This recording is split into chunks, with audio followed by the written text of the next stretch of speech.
लक्षण कल समझ लिया था। माटी की ओर से मछली के लिए सतयुग का लक्षण कैसा होता है, सतयुग क्या कहलाता है और कलयुग क्या कहलाता है। इस प्रकार से परिभाषाएं लक्षित की गई थी। उस मछली के लिए इस प्रकार के लक्षण सुन करके उसको बहुत आह्लादित हुआ। माँ माटी के चरणों में वो जो मार्गदर्शन चाहती थी, नया प्रकाश चाहते थे, वह प्रकाश मछली के लिए माटी की तरफ से मिल गया था। जिस तरह 84, 85 जिस तरह प्रारंभ में माटी के लिए धरती माँ की तरफ से जैसे निर्देशन मिला था, जो संबोधन मिला था, उस संबोधन को अंगीकार करके माँ माटी ने साधना को अपनाया और साधना करते करते बीच में उसके शरण में जो आया हुआ है प्राणी तड़प रहा है, कल्याण का मार्ग चाहता है और मार्ग का प्रकाश चाहता है, उसके लिए भी माँ माटी ने जो समझा है, जो जीवन में उतारा है और जिसका अनुभव किया है, उसी को वो मछली के लिए बता रही है मार्ग, कि मार्ग कैसा होता है, स्वरूप कैसा होता है, जीवन कैसा होना चाहिए और किस रास्ते से चलने से हमारा उद्धार हो सकता है, जीवन में प्रकाश आ सकता है। इस प्रकार से माटी ने मछली के लिए बोला था। अब आगे देखते हैं 85 नंबर। ना समझते समझे बात माँ, उलझी थी अब सुलझी माँ। अब पीने को जल तत्व की अपेक्षा नहीं, अब जीने को बल तत्व की अपेक्षा नहीं। टूटा फूटा फटा हुआ यह जीवन जुड़ जाए बस किसी तरह शाश्वत सच से, सार्थक चित्त से बेजोड़ बन जाए बस। अब सीने को सुई सूत्र की अपेक्षा नहीं। वहाँ जो माटी ने समझाया था वो मछली को समझ में आ गई।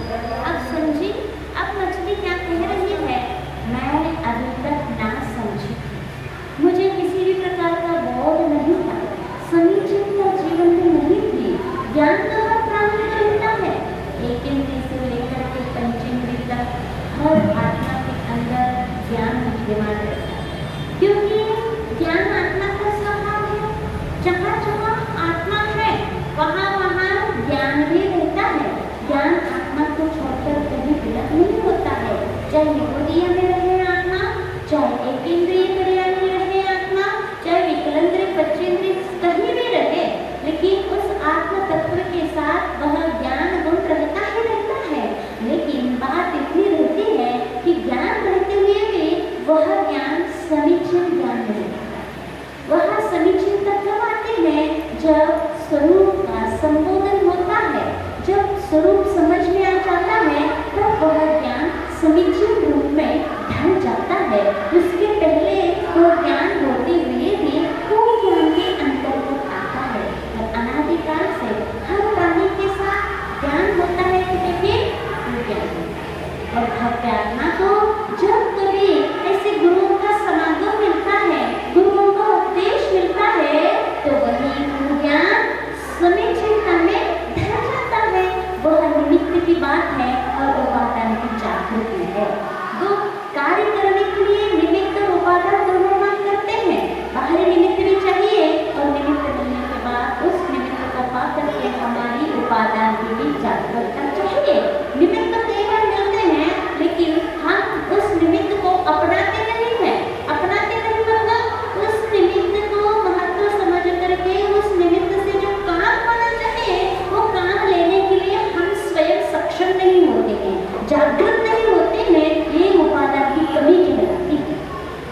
और उपादान जिस समय जागृत हो जाता है, उस समय छोटा सा भी निमित्त क्यों ना हो वो काम कर जाता है ना। पहले बहुत समीचीन निर्मल परिणाम के लोग होते थे चतुर्थ काल में, पहले जमाने में। तो क्या होता था, वैराग्य कैसे होता था,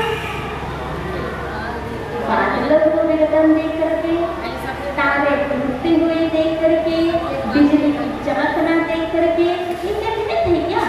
कई बार देखते हो दिन भर, कितनी बार देखते हो? क्यों देखने का?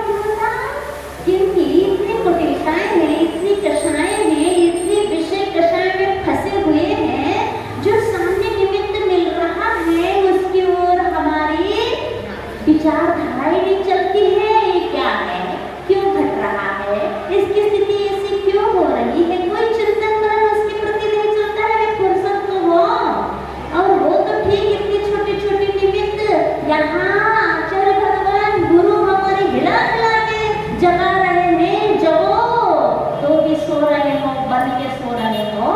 जो सही के सोता है उसको तो जगाया जा सकता है, जो बन के सोता है उसको कैसे जगाया जाए बताओ?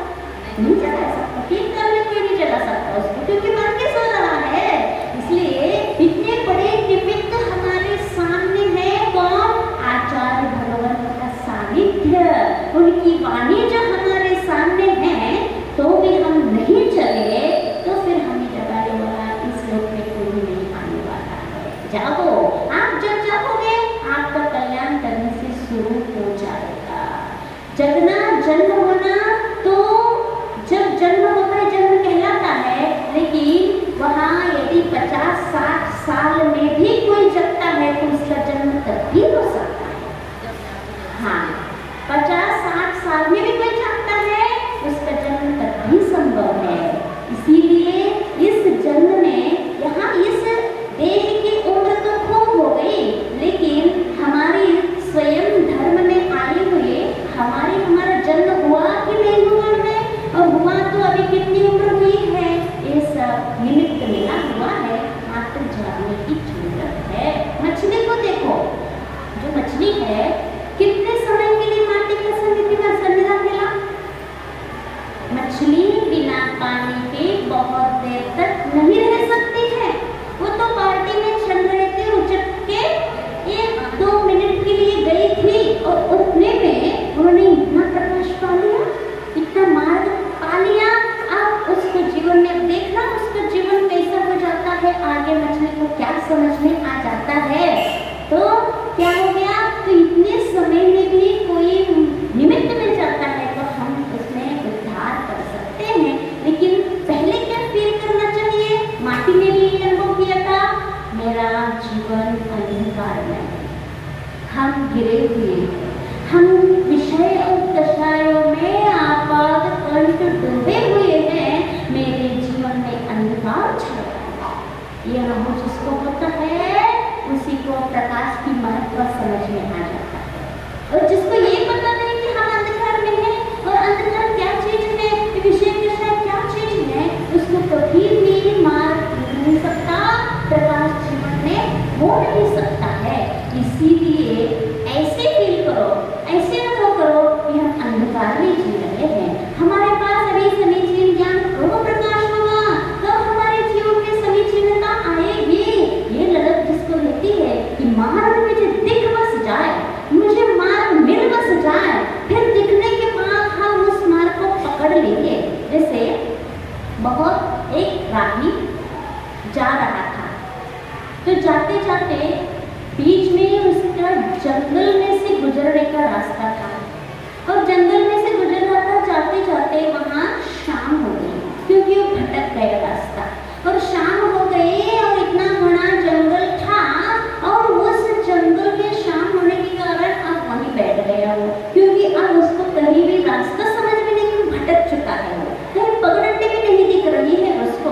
अब अंधेरा हो गया, वहाँ एक चट्टान था, चट्टान में बैठ गया, और इतना अंधेरा, घना जंगल, साथ में कोई नहीं, और चारों तरफ से भयानक आवाजें आ रही है, और भय उसको घिरा हुआ है। अब वह इस सोच में पड़ा हुआ है, अब कब सुबह हो जाएगा और मुझे रास्ता मिलेगा कि नहीं मिलेगा, क्योंकि हमें अब शाम को तुम्हें रास्ता भटक चुका था, पगडंडी भी हमारी छूट गई थी, अब आगे कोई रास्ता है कि नहीं है, रास्ता मिलेगा कि नहीं मिलेगा, या फिर सवेरे होने के बाद भी मैं ऐसे ही क्या भटकता रहूंगा, इस चिंता में उस पत्थर पे उतर गया। और रात में वह वर्षा का समय था और बहुत बादल आवाज करने लगी, वर्षा का समय हो गया।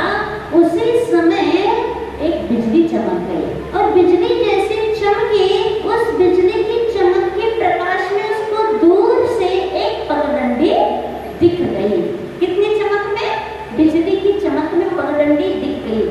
जो व्यक्ति इस सोच में था कि रास्ता है कि नहीं क्या जाने, अब उस चमक में वो रास्ता पगडंडी रास्ता मिल गया।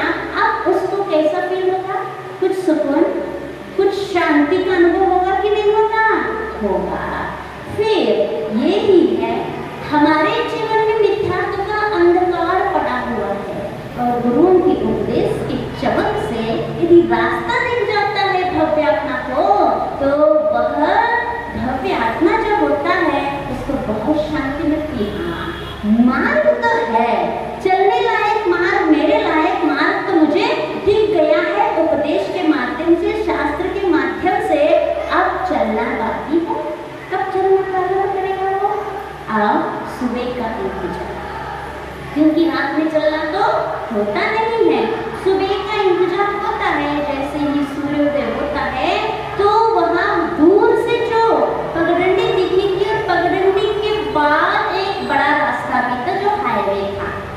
अब उसको पहले पगडंडी से गुजरना था और पगडंडी से गुजरते हुए जब वो हाईवे तक पहुंचना था तो उस पगडंडी के जाते समय उसको कांटे भी फंस रहे थे, कंकड़ भी गड़ रहे थे और वो स्पीड से अच्छे से जा नहीं पा रहा था।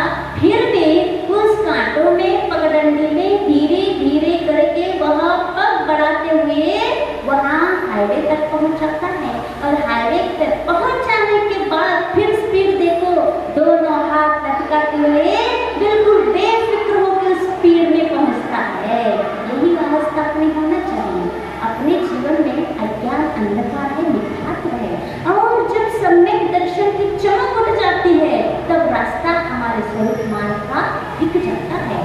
और हम कहाँ फंसे हुए हैं? अभी घर में फंसे हुए हैं, गृहस्थी में है, बहुत सारी जिम्मेदारियां हैं हमारे ऊपर और हमें जाना तो मार्ग तो दिख गया और मार्ग में चलना भी प्रारंभ हो गया, लेकिन हम पकड़ रही है। कहीं साड़ी फंस रही है, कपड़े फंस रहे हैं, कहीं कांटे गड़ रहे हैं, कहीं कंकड़ चुभ रहे हैं, अच्छे से चल नहीं पा रहे हैं। मतलब गृहस्थ अवस्था में कुछ व्रतों को अंगीकार कर लेते हैं, अनुव्रतों को अंगीकार कर लेते हैं, लेकिन उनकी स्पीड सही नहीं है अभी। लेकिन स्पीड किसकी ओर है? हाईवे की ओर है और वह एक गृहस्थ अवस्था की पगडंडी है और वह जाते जाते जब हाईवे पकड़ गए, माने आपको महाव्रत जब आप अंगीकार कर लेते हो तो किसी प्रकार की चिंता नहीं, ना घर है, ना कोई कुटुंब है, ना पुत्र है, ना पत्नी, सब छोड़ करके निर्वृत अवस्था को धारण करना माने हाईवे को पकड़ना। ये हाईवे जब मिल जाए फिर स्पीड कैसे बन जाएगी? लेकिन ये सब होगा कब? जब हम जागेंगे, जब हम समझने की कोशिश करेंगे, जब हम ढूंढेंगे मार्ग को। मार्ग मिलने के बाद चलने की चिंता भी होना चाहिए। ये सब आपके अंदर आएगा तब कहीं आप मान कर चल करके सुख के धाम तक पहुंच सकते हो। ये मछली की बात चल रही है, मछली को प्रकाश मिल गया 1-2 मिनट में। 1-2 मिनट में बहुत होता है, तो कितने मात्र निमित्त मिलने से भी किसी के जीवन में उद्धार हो सकता है, ये अपन को समझना है। ये मछली उछल के माटी के चरणों में गिर गई है पानी छानते हुए। उस समय माटी के द्वारा मछली को उपदेश हो चुका है कलियुग और सतयुग का। तो वह कहती है, ना समझी थी समझी भात माँ, उलझी थी अब सुलझी माँ। अब पीने को जल तत्व की अपेक्षा नहीं, अब जीने को बल सत्व की अपेक्षा नहीं। टूटा फूटा फटा हुआ यह जीवन जुड़ जाए बस किसी तरह शाश्वत सत्य और सातत्य चित्त से। कहा मेरा जीवन टूटा फूटा हुआ है, यानी मेरे जीवन में इस प्रकार के धारा प्रवाह जो होना चाहिए वो ज्ञान की किरणें, ये समीचिनता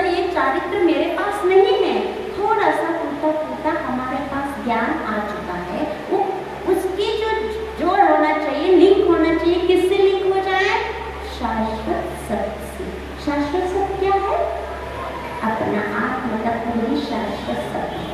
वो कभी नहीं मिटने वाला, कभी नहीं गलने वाला, कभी नहीं चलने वाला, कभी नहीं उड़ने वाला। वो शाश्वत है, वो हमारा शुद्ध आत्म तत्व है, शाश्वत सत्य है। वो शुद्ध आत्म तत्व हमारे लिए मिल जाए और वही सातत्य चित्त से बेजोड़ बन जाए। सातत्य माने होता है परमात्मा, परमात्मा के चित्त से बेजोड़ बन जाए।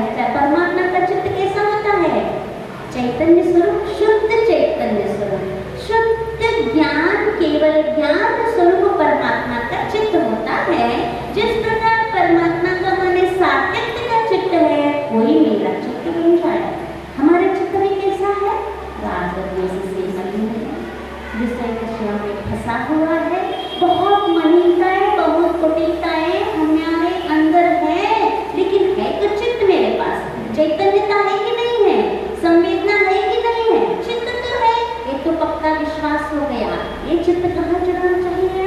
परमात्मा से। जो परमात्मा तत्व ने शुद्ध स्वरूप को प्राप्त कर लिया है, वही तत्व उसकी और हमारा जुड़ाव हो जाए और बस और कुछ नहीं चाहते। ऐसी ललक होना चाहिए। ऐसी ललक यदि आपके अंदर है तो समझो हम बहुत भाग्य आत्मा है। यदि ललक नहीं है इस प्रकार से तो समझो कि हम भक्त है कि नहीं है। मात्र भक्ति है कि नहीं है समझने के लिए मात्र एक ही तरीका है कि पाप से भय, संसार से भय और धर्म से रुचि। ये यदि हमारे अंदर है तो हम अनुमान से कह सकते हैं हम भक्ति आत्मा है। यदि नहीं है कुछ भी तो फिर यहाँ आ रहे हैं, जा रहे हैं, कुछ भी यहाँ आपको हासिल नहीं होने वाला है। लेकिन हम भक्त है कि नहीं है, हम परफेक्ट हम नहीं कह सकते। तो भगवान का विषय की बात है। एक बार पूज्य मुनि से समय सागर महाराज जी से कहा, पूछा किसी ने, महाराज जी हम भक्त है कि अभक्त है, हमें चिंता हो रही है, आप बताओ। महाराज जी ने कहा, जो तुम्हें चिंता हो रही है कि हम अभक्त तो नहीं है, यही तुम्हारी भक्त होने की निशानी है। चिंता तो है कि हम भक्त अभक्त तो नहीं है, डर तो लग रहा है ना। ये डर किसको लगता है? भक्त को लगता है। तो लगता है भक्त को। ऐसे महाराज जी ने बताया। तो इस सातत्य चित्त से बेजोड़ बन जाए, बस आप सीने को सुई सूत्र की अपेक्षा नहीं है। क्यों? आत्मा बेजोड़ के लिए कोई सुई की जरूरत है क्या? कोई सूत्र बने धागे की आवश्यकता है क्या? बाहरी सुई आ जाए, कोई धागा मिल जाए तो हमारी टूटी फूटी आत्मा को सिल दे। कहाँ से सिलेगा? बोध से, रत्नत्रय से, समाधि से। इनसे हमारी आत्मा बेजोड़ बनेगी। तो वो कह रहे हैं हमें बाहरी सुई सूत्र से कोई अपेक्षा नहीं है, बस बोध मिल जाए और हमारा कनेक्शन परमात्मा से मिल जाए। जल में जन्म लेकर भी जलती रही है मछली, जल से जलचर जंतुओं से जड़ में शीतलता कहाँ मां। चंद्र फलों में चरणों में जो पाई, क्या कह रही है? मेरा जन्म कहाँ हुआ? जल में। जल कैसा रहता है? शीतल, शांत। लेकिन ऐसे शीतल जन्म में जल में जन्म लेने के बाद भी मैं तड़पती रही। बताओ, उल्टी बात। मछली जल में जीवन पाती है और जल को छोड़कर धरती पे आती है तो तड़पती है। मछली के दिए हुए यही जीवन है ना। ये बच्चों को सिखाते हैं ना, मछली जल की रानी है, पानी है और हाँ, बाहर निकालो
कहता है किस लिए लेना पड़ रहा है, ये तो बोझ है हमारे लिए, विषय आग जैसे हैं, हम यहाँ जा रहे हैं तो हम पाप बंद करने जा रहे हैं। इस प्रकार की सोच उस अलौकिक व्यक्ति की रहती है।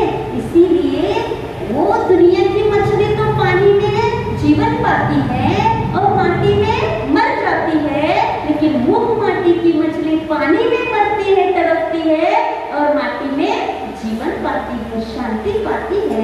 ये अंतर है मूंग माटी की मछली की। तो यही करिए, जल में जन्म लेकर भी जलती रही यह मछली, जल से जलचर जंतुओं से जड़ में शीतलता कहाँ मां, चंद पलों में इन चरणों में जो पाई। मलयाचल का चंदन और चितोहारिणी चांद की चमकती चांदनी भी चित से चली गई उछली सी कहीं, मेरी स्पर्शा पर आज हर्षा की वर्षा की है तेरी शीतलता ने। क्या वो मछली माटी के लिए कह रही है, कहाँ मलयाचल का चंदन की शीतलता, क्या बात करते हो आप, कहाँ किसमें शीतलता है? आप चंदन में क्या चढ़ाते, मलयागिरी का चंदन लाया प्रभु आपको भेंट करने के लिए, मतलब इससे ज्यादा शीतलता दुनिया में कुछ भी नहीं है। और मन को हरने वाली चांदनी की जो चंदा की चांदनी होती है, वो उसमें भी शीतलता ऐसी दुनिया कहती है, लेकिन इससे भी बढ़कर शीतलता हमने आपके चरणों में पाई है।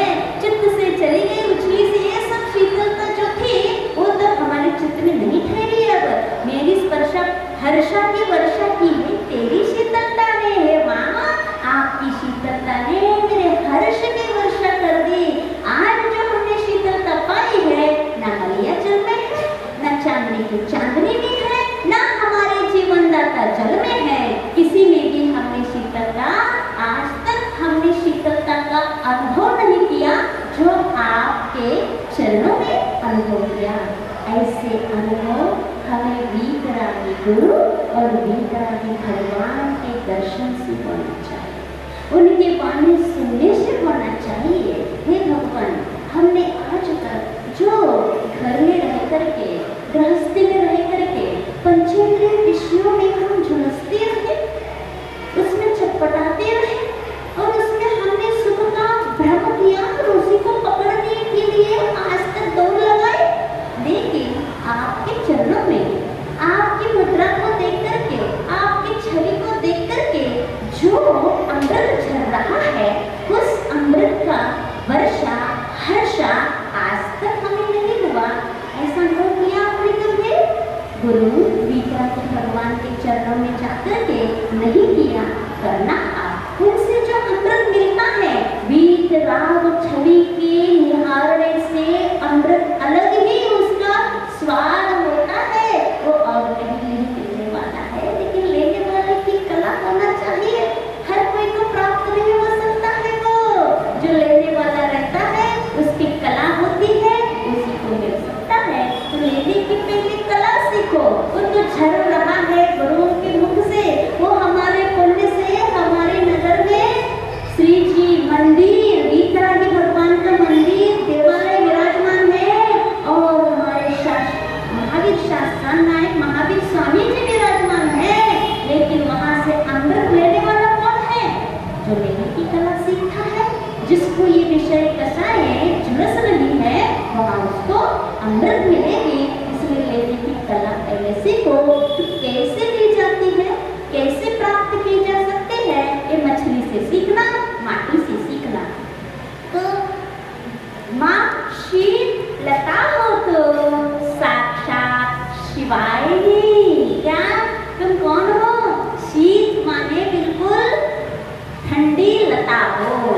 वेल तेरी गोद में ही से और बहुत मिले, वो ही आत्मा का शोध करता है, वो ही शोध छात्र कहलाता है। रिसर्च कौन कर सकता है? पीएचडी कौन कर सकता है?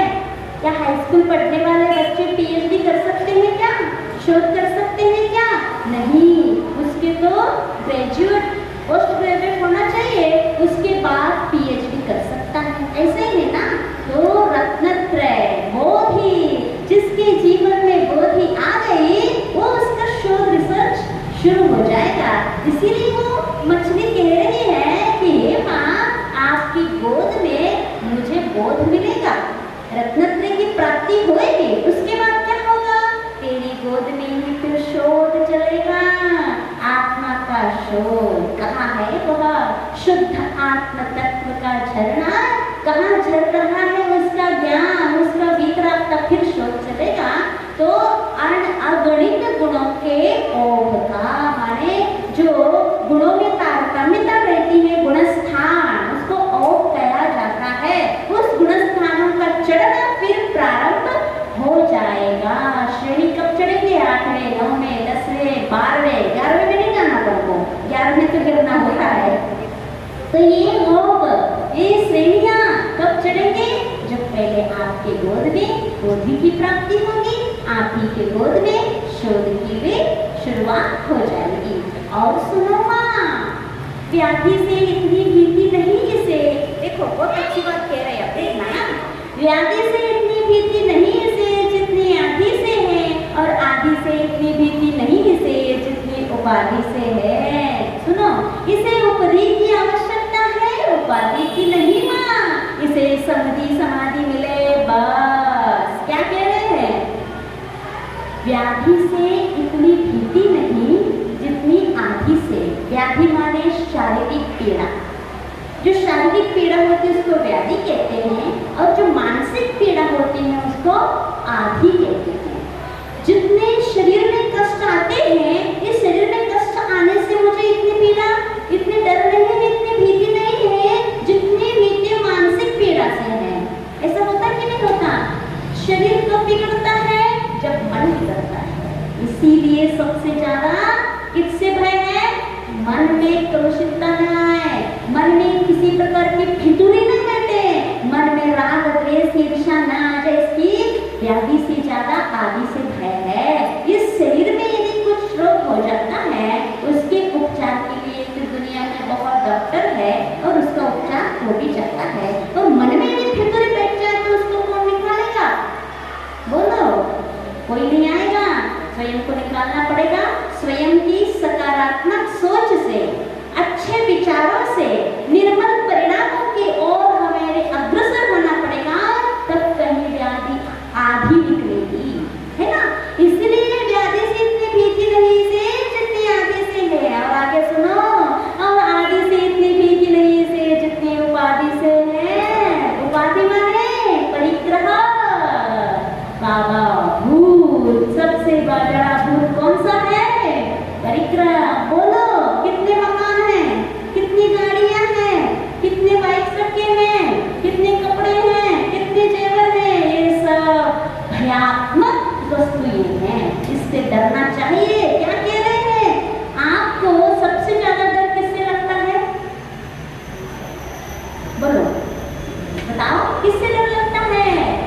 मान लो जब कोरोना आया था ना, थोड़ी सी सर्दी मात्र हो गई हो किसी को, ओहो मुझे कोरोना तो नहीं हो गया। मतलब सबसे ज्यादा डर आपको व्याधि से लगता है। आप उल्टे चलते हो। यहाँ जो करते वो क्रम देखो पहले। व्याधि इतनी भयानक नहीं है, डरावना नहीं है, जिससे आप सबसे ज्यादा भय करते हो कि शरीर में कुछ हो ना जाए। हाँ, थोड़ा सा सुबह का आता ना, दिल थोड़ा सा हार्ट में दर्द हो गया, बस बहुत ज्यादा डर लगने लगता है। और कहीं कुछ थोड़ी सी घबराहट हो जाए,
होता है, संसार में भटकाने वाला होता है। इसीलिए शरीर के कष्ट से ज्यादा मानसिक कष्ट से डरो, इसलिए व्याधि से नहीं आदि से।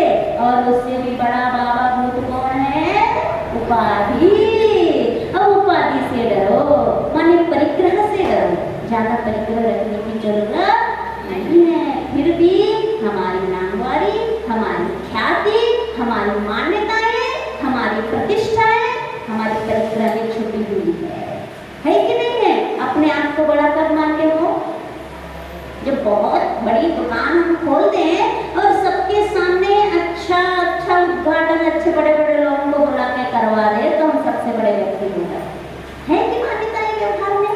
है ये उपाधि सबसे बड़ा भूत है, इससे डरो। ये परिग्रह क्या है? सबसे हर प्रकार से पाप कराने वाला है। परिग्रह जो है ना, जो बढ़ेगा परिग्रह, इस अहिंसा, झूठ, चोरी, ये सब पाप करने वाले हैं। इसीलिए आदि से इतनी बीती नहीं, इसे इतनी उपाधि से है, इसे उपाधि की आवश्यकता है, उपाधि की नहीं माँ। उपाधि माने परिग्रह भी होता है, उपाधि माने जो उपाधियां दी जाती है ना, उसको भी उपमाएं, उससे भी बचना चाहिए। वो भी हमारे जीवन में आवश्यकता नहीं है। एक बार सागर की बात है, बहुत पहले की बात है, प्रवचन या कुछ ऐसा कार्यक्रम चल रहा था, पूरा संघ बैठा हुआ था और कुछ संत सागर महाराज जी ने कहा अपने प्रवचन में, अच्छा ये बताओ, जो बाप की संपत्ति होती है वो किसको मिलती है? बेटे को मिलती है। तो उनने सुना था कि हमने सुना है आचार्य ज्ञान सागर महाराज जी को चारित्र चक्रवर्ती ऐसे पुकारते थे। किस नाम से? चारित्र चक्रवर्ती ऐसे कहा जाता था। तो आज अपने गुरु नाम गुरु ज्ञान सागर जी की उपाधि थी और उनके शिष्य कौन है? आचार्य विद्यासागर महाराज। जो उपाधि उनको दी थी वही उपाधि अब बेटे में मतलब शिष्य में आएगा कि नहीं आएगा? इसीलिए वो जो उनकी थी उपाधि वो बेटे के पास आ गई। तो आज से आचार्य क्या हो गए? चारित्र चक्रवर्ती। आचार्य सुनते रहे। जब आचार्य के पास माइक आया, आचार्य ने ऐसा प्रवचन किया, बाद में महाराज जी को माफी मांगनी पड़ी। ये उपाधि से हमेशा आचार्य बचते रहते हैं, ये उपाधियों में उलझते नहीं है। ऐसे सुना कभी विद्वान होने उनको उपाधि भी देना चाहा, लेकिन आचार्य ने कभी उपाधि को स्वीकार नहीं किया।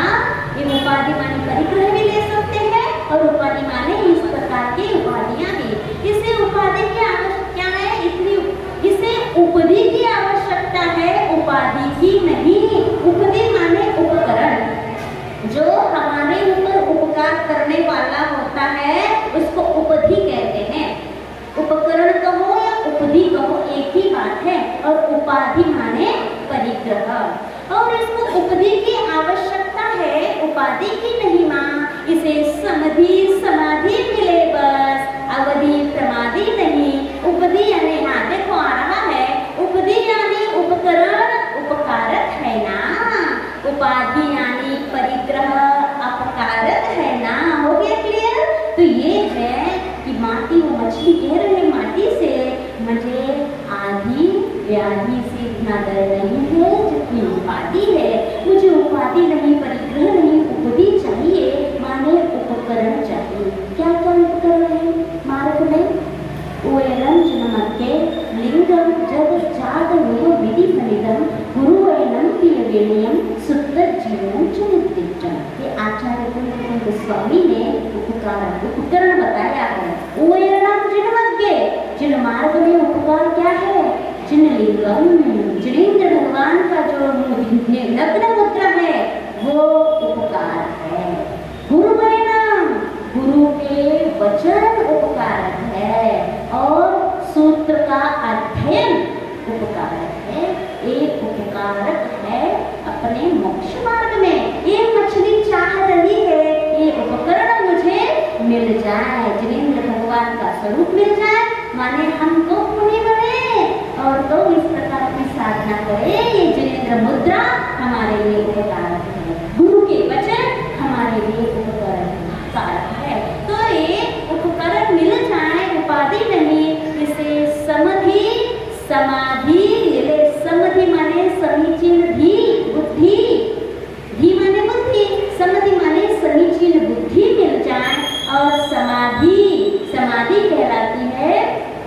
जो अंत समय में आत्मा पंच त्याग के साथ पंच परमेष्टि